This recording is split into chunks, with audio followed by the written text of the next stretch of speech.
Yani İsrail İşgal Devleti bir sürü planını açıkladı, bir sürü planını uygulamaya kalkıştı. Ama Gazze'deki direnişin karşısında elhamdülillah başarısız oldu. Generaller planı da Gazze'yi bir kanton bölgesine dönüştürüp işte Filistinleri küçük bölgelerde sıkıştırıp orada kontrol altında ve kuşatma altında almak istiyor. Ki kuzeyden başlayıp güneye kadar gidecekler. Ki hala kuzeyde Filistinler dayandığını, direndiğini görüyoruz. Nitekim daha dün Beyt Lahya yani sınır noktasına 1 kilometre uzaklıkta bir noktada çatışmaların olduğunu gördük.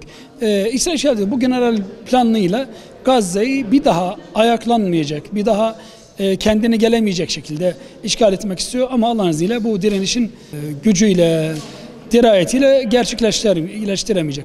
Gazze'de bombalanan sadece okullar değil. Gazze'de okullar, camiler, her şey bombalanıyor. Ama okullar ve üniversiteler Filistin'in ruhudur. Gazze'deki insanlar sorarsanız yiyecek mi istiyorsunuz, eğitim mi istiyorsunuz, eğitim isterler. Ki nitekim Filistin özellikle Gazze dünyanın eğitim oranında, okuma yazma oranında dünyanın en yüksek okuma yazma oranı olan bölgedir. Ki %99'a kadar ulaşmış. Bu bombalama Gazze'leri bir daha okumamaları için yapıyorlar ama bilmiyorlar ki biz şu anda çadırlarla, hatta biz Umut Eğitim Vakfı olarak da çadırlarla 60'tan fazla okulu kurmuşuz ve hala çocuklarımızı çadırlarla okutmaya çalışıyoruz, okutuyoruz.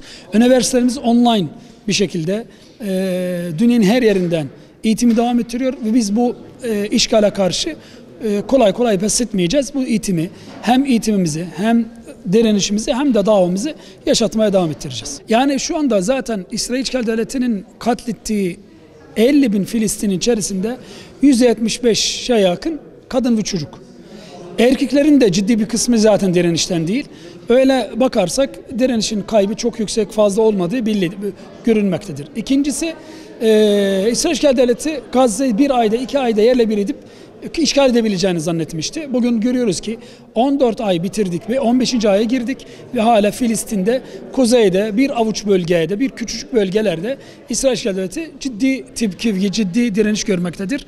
İnşallah bu direniş ruhu, bu direniş dava zafere ulaşacak ve bu İsrail İşgal Devleti yenilgiye mahkum olacaktır.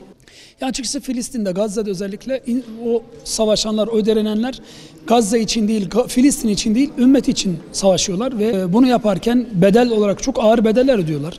Canları, malları ve her şeylerini ortaya koymuşken bu ümmetin bu kadar aciz kalması gerçekten düşündürücüdür. Bu cephe ümmetin cephesidir.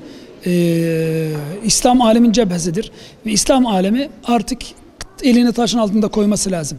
Böyle herkes nutuk yaparak, konuşma yaparak Filistin'i kurtaramaz, Gazze'yi kurtaramaz. Gazze'nin kurtuluşu ancak ve ancak fiili destekte oluyor.